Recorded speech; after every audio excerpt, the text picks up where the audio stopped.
But the trick, of course, is not to block your stomach acid. If you go to a doctor, the only thing they really have to offer you is acid blocking medications. Now, this is the exact opposite of what you want to do. Most people actually have too little stomach acid, not too much. If you want to beat acid reflux and heal on your own, what you do is you find ways to increase stomach acid. Hi everybody, Christian Nix here. In this short video, I want to talk to you about how to beat acid reflux without taking any more pills like dangerous acid blockers, without going back to your doctor over and over again, and without buying and gobbling down a bunch of expensive supplements. The key to understanding acid reflux has to do with what I refer to now as your pivot.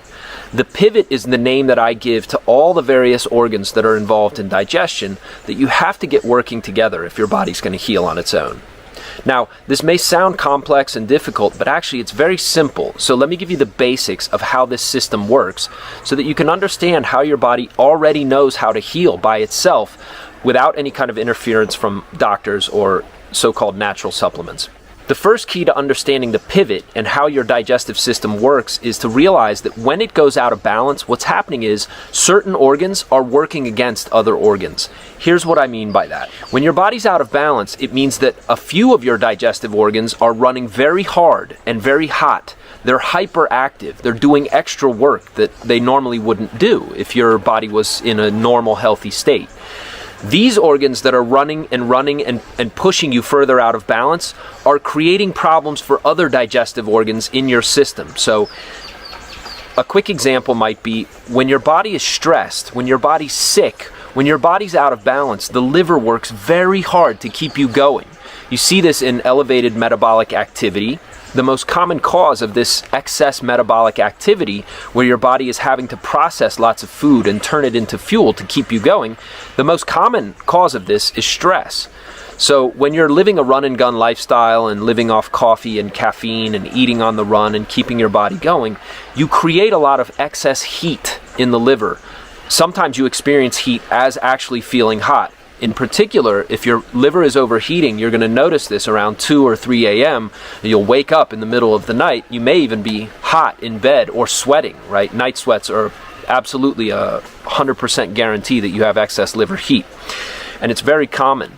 Now, when the liver's running out of control like this, what's happening is, right, it puts a tremendous workload on your other digestive organs, in particular the spleen and intestines.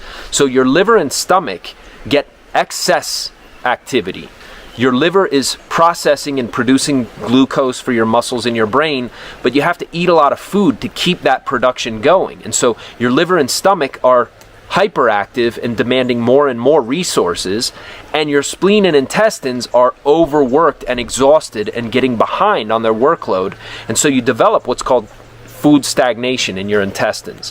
When you develop food stagnation, you're a very, very short trip from acid reflux, because once something is stuck inside your intestines, when acid and bile go down, there's no place for those fluids to go, and so eventually you get this rebound kind of reaction where stomach juices and half-digested food come back up into your mouth and throat, and it's disgusting. Everybody with acid reflux knows how unpleasant that sensation is. But the trick, of course, is not to block your stomach acid. If you go to a doctor, the only thing they really have to offer you is acid blocking medications. Now, this is the exact opposite of what you want to do. Most people actually have too little stomach acid, not too much. If you want to beat acid reflux and heal on your own, what you do is you find ways to increase stomach acid.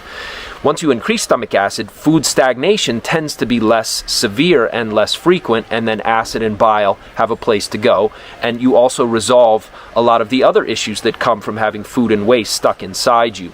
Many people with food and waste stuck in the intestines get upward pressure, causing hiatal hernia or possibly a weak lower esophageal sphincter muscle, where the muscle itself is exhausted because too much food is pushing upward and causing pressure on that valve at the bottom of your esophagus. For a lot of people, also, you get bloating and gas, which is disgusting and embarrassing, but also you can get weird mucus kind of diseases where your body is full of phlegm, you get head fog, you have postnasal drip where you're constantly clearing your throat or even coughing up mucus in the morning. All of this stems from the exact same problem, which is this root issue of food stagnation. Now, if you want to know how to fix all of this, it's actually not hard to do. I teach people how to do it, and I've shared a method I now call the Pivot Protocol with about 300,000 people in the last several years. If you want to take a totally free one-question quiz, go over to pivotprotocol.com and you can find out about your acid reflux and how you can beat it without a single visit to your doctor. If you enjoyed this video, go ahead and give it a like, and if you have questions or comments for me, you can put them in the comments section below. Thanks for watching.